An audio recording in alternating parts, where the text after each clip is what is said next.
संघ की कल्पना निश्चित हो चुकी थी। अब उसे विचार जगत से व्यवहार जगत में लाना था। उसका सूत्रपात उन्होंने विजयादशमी के शुभ मुहूर्त पर करने का तय किया। तदनुसार 1925 के दशहरे के दिन अपने घर में 15-20 लोगों को इकट्ठा करके उन्होंने सबसे कहा कि हम लोग आज से संघ शुरू कर रहे हैं। प्रारंभ की इस बैठक में श्री भाऊजी कावरे, श्री अण्णा सोहोनी, श्री विश्वनाथ राव केलकर, श्री बालाजी हुद्दार, श्री बापूराव भेदी आदि सज्जन उपस्थित थे। संघ के श्री गणेश की घोषणा करने के उपरांत डॉक्टर जी ने सबके सामने प्रश्न रखा कि संघ में प्रत्यक्ष क्या कार्यक्रम किए जाएं, जिससे कि हम कह सकें कि संघ शुरू हो गया, तथा इस संबंध में उनके विचार सुने। बैठक के अंत में डॉक्टर जी ने अत्यंत प्रभावी ढंग से यह स्पष्टीकरण किया कि संघ शुरू करने के अर्थ है कि हम शारीरिक, सैनिक तथा राजकीय तीनों प्रकार की शिक्षा लें तथा दूसरों को देना प्रारंभ करें। सामान्यतः जब कोई नई संस्था बनती है तो पहले ही दिन उसका नाम, रसीद, बही, निधि, संविधान, कार्यालय आदि का विचार एवं आयोजन तथा अखबारों में उसका बड़े ठाठ के साथ गाजा बाजा किया जाता है। किंतु संघ के आरंभ में इन सब बातों का अभाव ही था। उस विजयादशमी के दिन तो संघ की दृष्टि से दो ही बातें बीज रूप से निश्चित हुई थीं। पहली, हिंदू राष्ट्र के पुनरुत्थान की डॉक्टर जी के मन की महत्वाकांक्षा, तथा दूसरी, उसको साकार करने के लिए समर्पित किया हुआ डॉक्टर जी का चारित्र्यपूर्ण, ध्येयनिष्ठ तथा सेवामय जीवन। हिंदू राष्ट्र को संगठित करने का प्रारंभ डॉक्टर जी ने अपनी विजयष्णु मनोभावना के अनुरूप सीमोल्लंघन के शुभ मुहूर्त पर किया। व्यक्तिगत जीवन से समष्टि जीवन की ओर, दासता से स्वातंत्र्य की ओर, निद्रा से जागृति की ओर, दैन्य से स्वर्ग तुल्य सुख की ओर तथा दुर्बलता से दिग्विजय सामर्थ्य की ओर संपूर्ण हिंदू समाज को ले जाने वाला सीमोल्लंघन डॉक्टर जी ने उसी दिन प्रारंभ किया। प्रभु रामचंद्र जी ने 14 लोकों के ऊपर राज्य करने वाले तथा देवताओं को भी दास बनाने वाले रावण को इसी दिन रामबाण का प्रताप दिखाया था, तथा विराट की गौं को भगाकर ले जाने वाले कौरवों को पराभूत करने के लिए कारणीभूत गांडीव का टंकार भी अर्जुन ने इसी दिन सुनाया था। दुष्टों को भय कंपित करने वाले बलवान हिंदू राष्ट्र को जागृत करने के लिए इस प्रकार विजय का स्मरण करा देने वाली विजयादशमी के अतिरिक्त और कौन सा मुहूर्त संयुक्तिक हो सकता था। डॉक्टर जी के संपर्क में जो तरुण एवं बाल आए थे, उनका जिस बही में नाम लिखा गया था उसमें उनका नाम, आयु, शिक्षा तथा किस व्यायामशाला में जाते हैं, ये सब जानकारी लिखी हुई मिलती है। प्रारंभ में संघ के आज के समान प्रतिदिन के कार्यक्रम नहीं थे। संघ के सदस्य से इतनी ही अपेक्षा थी कि वह किसी भी व्यायामशाला में जाकर पर्याप्त व्यायाम करे। रविवार को प्रातः 5 बजे सबको इतवार दरवाजा प्राथमिक शाला के मैदान में एकत्रित किया जाता था। इस एकत्रीकरण के अवसर पर कुछ दिनों पश्चात श्री मार्तंडराव जोग की देखरेख में सैनिक शिक्षण भी प्रारंभ कर दिया गया था। प्रारंभ में कुछ महीनों रविवार तथा गुरुवार को राजकीय वर्ग बिला नागा होते थे। इन राजकीय वर्गों का उद्देश्य संघ के सभासदों, उस समय यही शब्द रूढ़ था, को देश की वर्तमान परिस्थिति तथा अपने कर्तव्य का ज्ञान देना तथा संगठन मजबूत करने के लिए कैसे प्रयत्न किए जाएं, इस विषय में मार्गदर्शन करना था। ये वर्ग अनाथ विद्यार्थी गृह में एवं श्री बड़कस, श्री टालाटुले, श्री मार्तंडराव जोग तथा डॉक्टर जी के घर पर अदल बदल कर होते थे। उनमें डॉक्टर जी के भाषण तो होते ही थे, पर उनके साथ तरुणों में से श्री बालाजी हुद्दार, श्री दादा परमार्थ, श्री भैयाजी दानी आदि को भी बोलने के लिए प्रोत्साहन दिया जाता था। श्री विश्वनाथ राव केलकर के भाषण भी इन वर्गों में होते थे। इन राजकीय वर्गों के समान कुछ उत्सवों के निमित्त भी भाषण होते थे। ये राजकीय वर्ग ही आगे चलकर बौद्धिक वर्ग नाम सन 1927 के बाद प्रचलित हुआ दिखता है। संघ के तरुण तथा बाल प्रमुख रूप से श्री अण्णा खोत की नागपुर व्यायामशाला में जाते थे। इसका कारण यह हो सकता है कि प्रथम तो वहां व्यायामशाला की दृष्टि से साधन सामग्री उत्तम थी तथा दूसरे डॉक्टर जी एवं अण्णा खोत के बीच बड़ी घनिष्ठता थी। डॉक्टर जी के संगठन के सदस्य उस व्यायामशाला में दंड, बैठक, मलखंभ, एक दंडी, सिंगल बार, दुदंडी, डबल बारी आदि के कार्यक्रम करते थे। उस समय डॉक्टर जी स्वयं देखरेख के लिए उपस्थित रहते थे। 1925 के पहले व्यायामशालाओं में स्कूली विद्यार्थी तथा व्यवसायी लोग ही जाते थे। सरकार की वक्र दृष्टि के भय से कॉलेज के तरुण विद्यार्थी वहां दिखाई नहीं देते थे, किंतु डॉक्टर जी के प्रयत्नों से ऐसे तरुणों की संख्या बढ़ने लगी तथा कुछ दिनों में उस व्यायामशाला के शिक्षक श्री दत्तोपंत मारुलकर तथा श्री अण्णा सोहोनी को इतने लोगों की ओर ध्यान देना कठिन होने लगा। व्यायाम के अतिरिक्त भी अनेक बातें डॉक्टर जी के सम्मुख थीं, इसलिए संघ में आने वाले तरुणों को स्वतंत्र रूप से शिक्षा देने का विचार शुरू हुआ। इसी समय राजा लक्ष्मण राव भोंसले ने अपने पुत्र के यज्ञोपवीत संस्कार के उपलक्ष्य में जो दान दिया, उसे श्री दत्तोपंत मारुलकर ने अण्णा खोत की व्यायामशाला से अलग महाराष्ट्र व्यायामशाला तथा प्रताप अखाड़ा स्वतंत्र रूप से प्रारंभ किया। इन नवीन व्यायामशालाओं को चंदा देने वालों में डॉक्टर जी का नाम सबसे ऊपर लिखा हुआ मिलता है। इस समय अखाड़े और संघ इस प्रकार दो स्वरूप संगठन के दिखते हैं। अब इन नए अखाड़ों में संघ के घटक जाने लगे, परंतु थोड़े ही दिनों में महाराष्ट्र व्यायामशाला तथा नागपुर व्यायामशाला के बीच प्रतिद्वंद्विता तथा खिंचाव शुरू हो गया। ऐसा लगा कि उनके बीच के झगड़े में संघ व्यर्थ ही फंस जाएगा। तब डॉक्टर जी ने संघ को अलग ले जाने का निश्चय किया। तदनुसार इतवार दरवाजा प्राथमिक शाला के मैदान में श्री अण्णा सोहानी ने स्वतंत्र रूप से संघ के लाठी के कार्यक्रम शुरू कर दिए।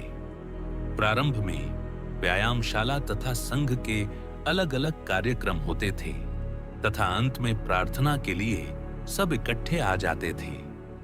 संघ का बाह्य रूप अखाड़े जैसा ही था। 1936 की अप्रैल में रामनवमी के मेले के अवसर पर सभी संघ के सदस्यों को रामटेक ले जाने का विचार डॉक्टर जी के मन में आया। रामटेक में यात्रा के समय भारी भीड़ रहती थी तथा अनेक यात्रियों को अव्यवस्था के कारण धक्का मुक्की का कष्ट तो सहना ही पड़ता था। उन्हें दर्शन भी ठीक तरह से नहीं मिल पाते थे। डॉक्टर जी ने सोचा कि यह अव्यवस्था संघ के अनुशासित तरुणों के बल पर थोड़ी बहुत दूर की जा सकी तो संगठन के बल तथा उसकी श्रेष्ठता की एक छाप लोगों के मन पर लग जाएगी। साथ ही इस निमित्त से संघ के सदस्यों का आत्मविश्वास तथा संघ निष्ठा भी कुछ अंशों में बढ़ जाएगी। इस द्विविध हेतु से वे सभी सदस्यों को रामटेक ले जाने के लिए प्रयत्नशील हुए। अनाथ विद्यार्थी गृह के विद्यार्थी प्रतिवर्ष रामटेक जाते थे। वे जाते समय अपने साथ भगवा ध्वज ले जाते थे। उसी समय यदि अपने लोगों को भी वहां ले जाना है तो उनका अलग नाम तथा अलग वेश रहना चाहिए, जिससे उनका पृथक प्रभाव व परिणाम लोगों को दिख सके। यह विचार उस समय डॉक्टर जी के मन में आया। उन्होंने संघ का नाम निश्चित करने के विषय में अपने सहकारियों के साथ बातचीत प्रारंभ की तथा दिनांक 17 अप्रैल को अपने घर इस उद्देश्य से बैठक बुलाई। इस बैठक में संघ के नाम के संबंध में बहुत से सुझाव आए तथा प्रत्येक ने अपने सुझाव के समर्थन में युक्तियां भी दी। उस काल के नागपुर के कार्यवाह ने जो वृत्त लिखा है उसमें वे कहते हैं, सभा में 26 सदस्य उपस्थित थे। इस सभा में संघ के लिए अनेक नाम सुझाए गए। उन पर वाद विवाद होकर 3 मत के निमित्त सभा के सम्मुख रखे गए। ये 3 नाम थे। 1 राष्ट्रीय स्वयंसेवक संघ, 2 जरिपटका मंडल, 3 भारतोद्धारक मंडल। इनमें राष्ट्रीय स्वयंसेवक संघ नाम स्वीकृत हुआ। प्राणली पां क्री सावलापुरकर भी इस बैठक में उपस्थित थे। वे लिखते हैं, डॉक्टर जी ने संघ का नाम पहले ही अपने मन में निश्चित कर रखा था, तथापि हम भी कुछ अपने मन से कर सकते हैं। यह आत्मविश्वास तरुणों के मन में जगाने के लिए डॉक्टर जी ने भावी स्वयं सेवकों को नाम सुझाने के लिए कहा। कॉलेज में उसी वर्ष प्रवेश करने वाले एक विद्यार्थी ने, आज वे डिस्ट्रिक्ट जज हैं, जरिपटका मंडल नाम सुझाया था। उस पर बड़े उत्साह से भाषण किया। अन्यों ने भी समय पर जो सूझ गया सो नाम बताया।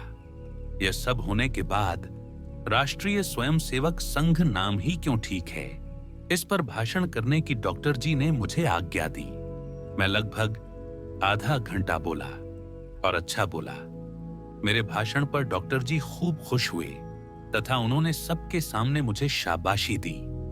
डॉक्टर जी के विचार सुनकर मेरे ऊपर जो संस्कार हुए, उनके कारण ही मैं वह भाषण कर सका, यह तो स्पष्ट ही है। अर्थात यह श्रेय उनका ही है। राष्ट्रीय स्वयंसेवक संघ, इस नाम अत्यंत विचार पूर्वक निश्चित किया गया था। हिंदुस्तान, इसमें रहने वाले सब लोगों का राष्ट्र है। यह गलतफहमी उस समय हिंदू नेताओं के मन में इतनी गहरी बैठी थी कि उन्हें हिंदू संगठन का काम राष्ट्रीय लगना संभव ही नहीं था। अतः डॉक्टर जी ने यह शब्द गलत एवं गलत स्थान पर प्रयुक्त किया है। यह पराये शत्रु तथा स्वकीय मित्र दोनों ही बोलने लगे। राष्ट्रीयत्व की विकृत कल्पना लेकर चलने वाले लोगों ने संघ के राष्ट्रीय विश्लेषण का विरोध किया होगा, किंतु डॉक्टर जी का यह दृढ़ विचार था कि हिंदुस्तान में हिंदू समाज की हर बात, हर संस्था तथा आंदोलन राष्ट्रीय है तथा वही सही अर्थों में पूरी पूरी राष्ट्रीय हो सकती है। परस्पर विरोधी परंपरा, संस्कृति तथा भावना वाले लोगों की खींचतान कर बांधी हुई गठरी राष्ट्र नहीं होती, बल्कि धर्म, संस्कृति, देश, भाषा तथा इतिहास के साधर्म्य से हम सब एक हैं, यह ज्ञान तथा एक रहेंगे, इसका निश्चय होकर जो अपूर्व आत्मीयता तथा तन्मयता हृदय से उत्पन्न होती है, वही राष्ट्र का अधिष्ठान है। इस सत्य को वे अच्छी तरह से जानते थे। परायों ने हिंदुओं के आत्मविश्वास पर आघात करने के लिए संघ को सांप्रदायिक, राष्ट्र विरोधी तथा संकुचित कह तो इसमें आश्चर्य करने लायक कोई बात नहीं। कारण हिंदू समाज के स्वत्व जागरण का अर्थ है उनका मरण। इसलिए हिंदू समाज के मन में आत्मीयता की अर्थात राष्ट्रीयता की जागृति न होने पाए। इस उद्देश्य को सम्मुख रख हिंदुस्तान यहां रहने वाले सबका है। इस प्रकार का स्वार्थी प्रचार उन्होंने जोर से शुरू कर रखा था। यह प्रचार इतना सफल हुआ था कि आंखों देखते हिंदू समाज की परकियों द्वारा योजनाबद्ध रूप से चारों ओर से मारपीट होते हुए भी उसका प्रतिकार करने के लिए संगठित होना संकुचित लगने लगा था तथा उलटे आक्रमणकारियों का आलिंगन करने की आत्मघातकी वृत्ति दुर्दैव से श्रेयस्कर और सही समझी जाने लगी। डॉक्टर जी को समाज का यह दयनीय दृश्य स्पष्ट दिखता था। अतः लोगों की तात्कालिक निंदा स्तुति की चिंता न करते हुए जो सत्य था, इतिहास सम्मत था, राष्ट्र के लिए हितकर था, परंतु करने में कठिन था, वही संघ कार्य उन्होंने निर्भयता से प्रारंभ किया। छोटे बच्चे को घुट्टी पिलाते समय वह हाथ पैर पीटकर खूब जोरों से रोता है। आत्मविस्मृत हिंदू समाज की उस समय की स्थिति भी इसी प्रकार की थी, किंतु बच्चे के आक्रोश करने पर भी मां जिस प्रेम और आग्रह के साथ बच्चे को घुट्टी पिलाती है, वही लगन और आग्रही वृत्ति हिंदुत्व ही राष्ट्रीयत्व है।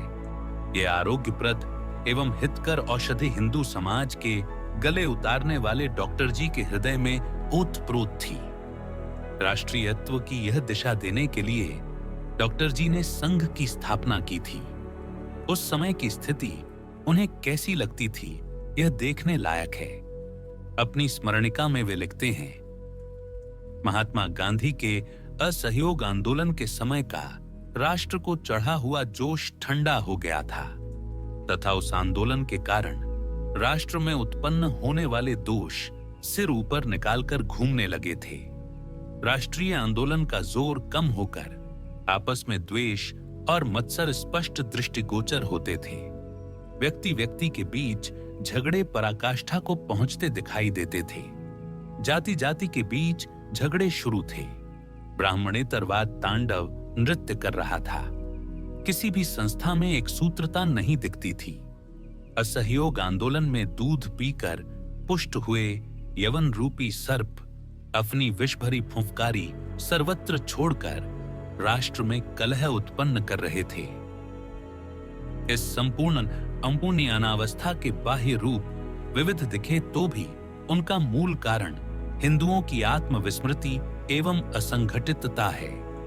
यह अचूक निदान डॉक्टर जी ने कर लिया था तथा इन बाह्य लक्षणों का विचार न करते हुए मूल रोग को ही समाप्त करने की दृष्टि से संगठन की चिकित्सा शुरू की थी।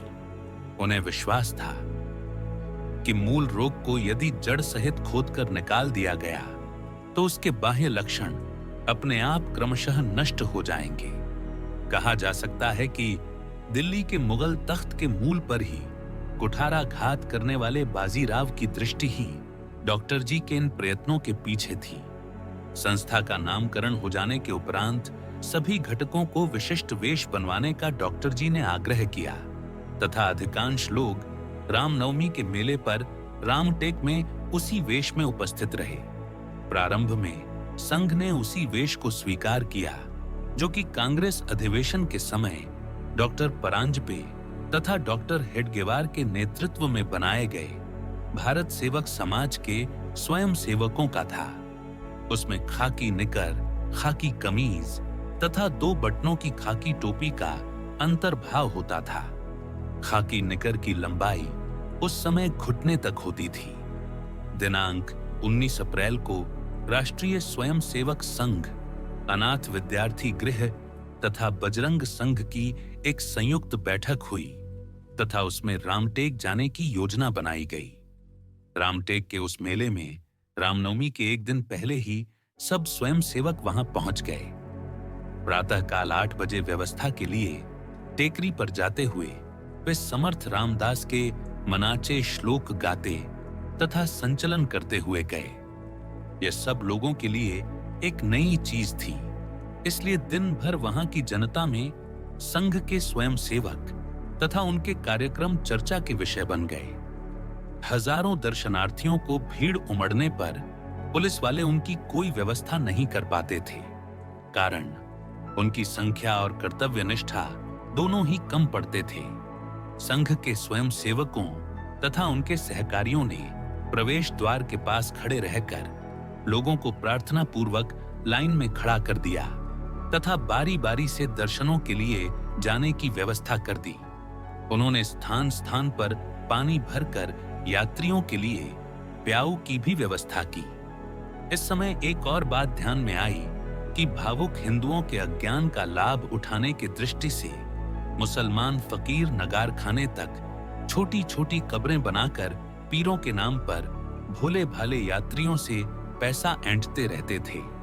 भोले भाले लोगों को इन झूठे पीरों के आक्रमण का कुछ भी ज्ञान नहीं था तथा जिनको वह खटकता था उन्हें उसको रोकने का साहस नहीं होता था।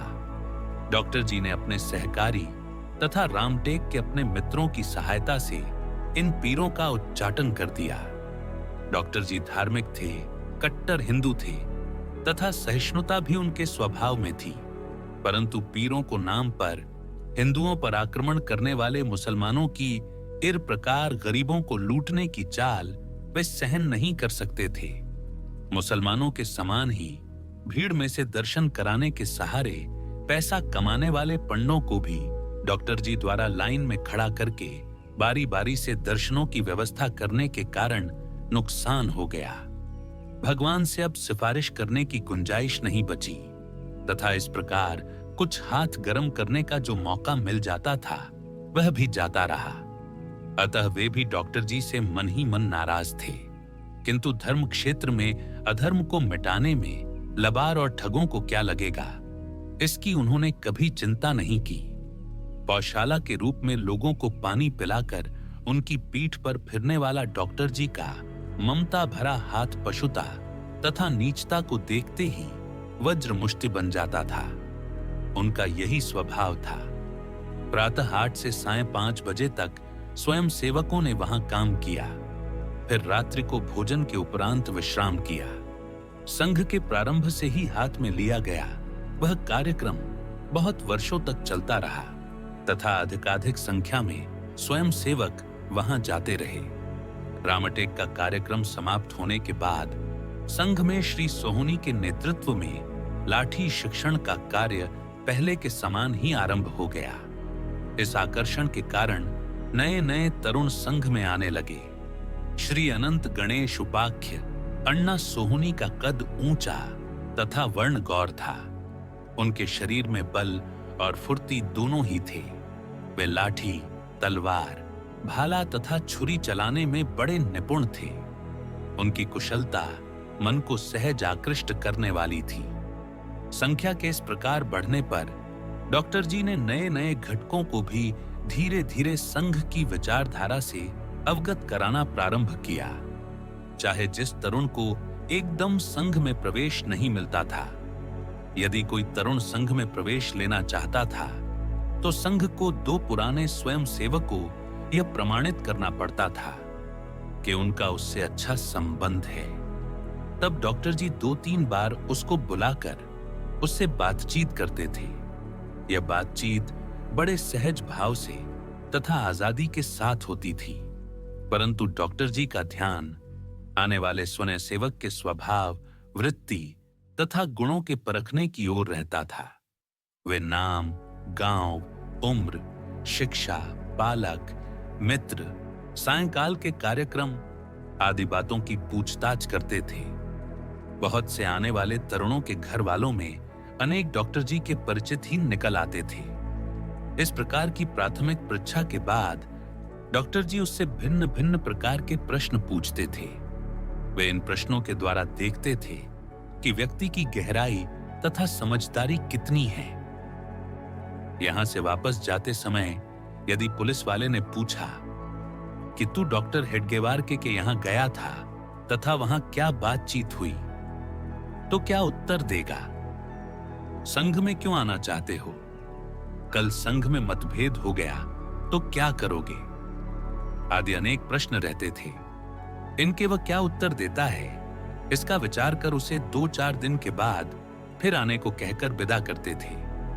इस भेंट में आने वाले के मनोभाव को समझने के साथ साथ अपने प्रश्नों के द्वारा उसके मन में समाज की स्थिति तथा उसके प्रति अपने कर्तव्य के संबंध में विचारों को चालना मिल जाए, यह भी उनका प्रयत्न रहता था।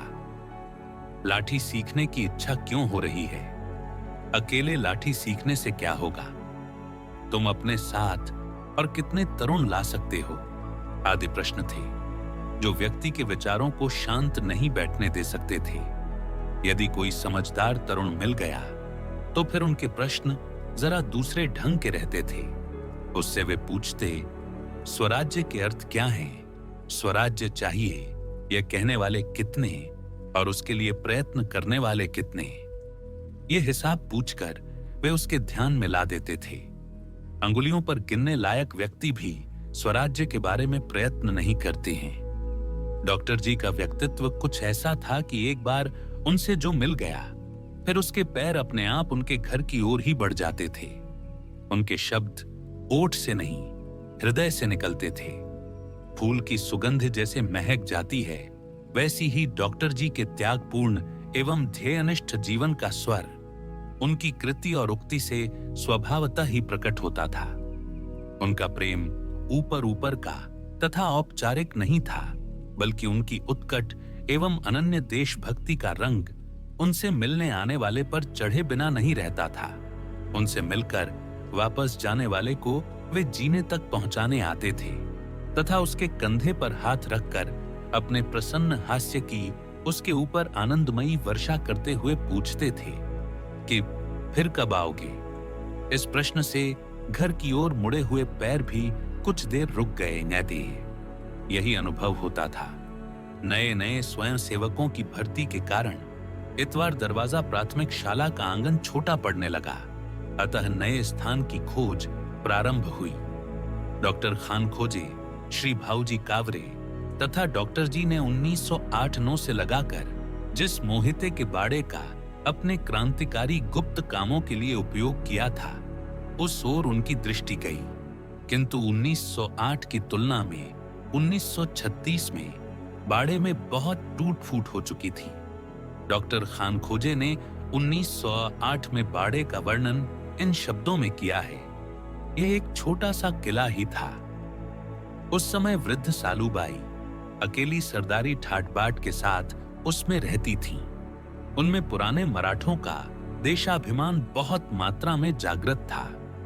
बाड़े के विशाल पत्थर वाले दरवाजे पर एक सिपाही रात दिन पहरा देता रहता था। बिना अनुमति के कोई अंदर नहीं जा सकता था।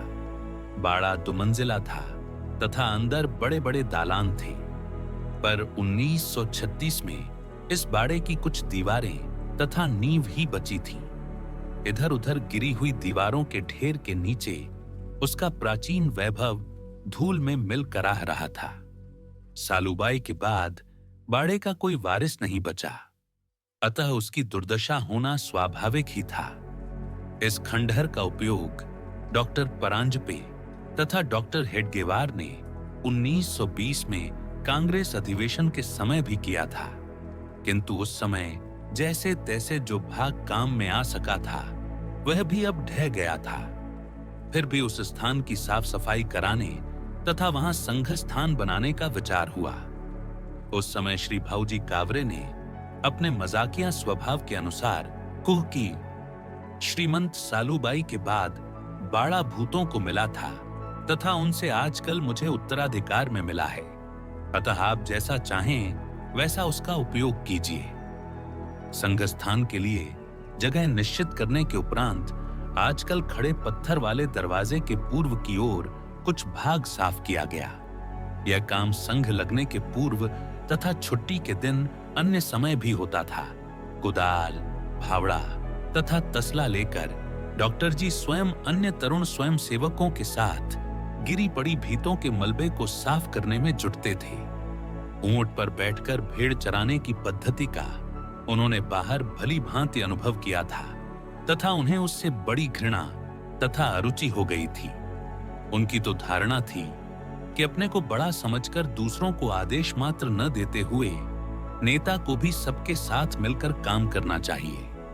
खरे नेतृत्व का तथा खरे स्वयं सेवक का यह प्रथम पाठ डॉक्टर जी ने मोहिते बाड़े की धूल में अपने श्रम सीकरों के द्वारा दिया था। संघ के ये प्रथम घूल अक्षर थे जो आज भी स्वयं सेवकों को प्रेरणा देते हैं तथा जो समाज में यथार्थ रूप से अक्षर होकर रहेंगे। संघ में नियमित रूप से लाठी की शिक्षा दिनांक 28 मई 1936 से आरंभ हुई। उसके लिए धीरे धीरे नई आज्ञाएं बनाने की आवश्यकता हुई। श्री अन्ना सोहनी ने यह काम बड़ी सफलता के साथ कर दिखाया।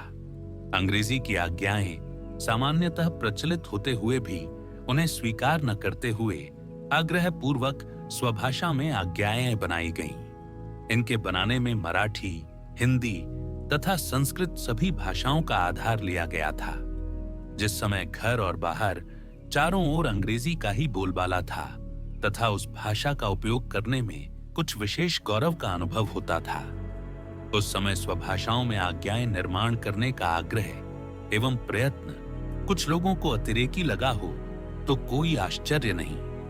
डॉक्टर जी का स्वभाव व्यवहार की मर्यादाओं को लांघकर कभी शेखचिल्ली के समान अति या कल्पना जगत में विचरने का नहीं था। अतः शाखा के कार्यक्रम में सावधान, दक्ष, आराम आदि आज्ञाओं का प्रयोग करते हुए भी सैनिक शिक्षण के लिए अपधर्म के नाते उन्हें अंग्रेजी आज्ञाओं का प्रयोग करने में भी कोई झिझक नहीं हुई। हवा देखकर नौका के पाल को उस दिशा में मोड़ने